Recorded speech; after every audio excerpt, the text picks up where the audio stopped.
Hi there, my name is Dan and welcome to this Microsoft Excel Bootcamp. Now together we're going to learn how super useful Excel is for pretty much every part of our professional lives. Now I made this course for beginners. There is no need for any previous Excel experience, and what we'll do is we'll stick to a lot of the pre-made built-in amazing features of Excel to do our work, rather than getting bogged down in convoluted code or really complicated formulas. We're going to stick to the easy methods.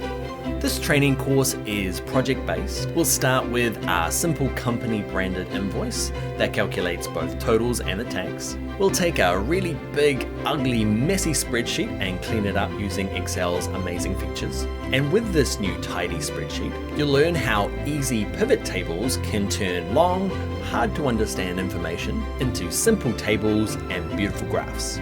Before you're finished, you'll be making super helpful drop-down menus to help you fill out and sort your financial data, turning uninspiring profit and loss statements like this into good-looking dashboards like this. There is also downloadable exercise files and a printable cheat sheet you can use. So my friend, it's time to sign up, and together we'll get you from Excel Zero to Excel Hero at work.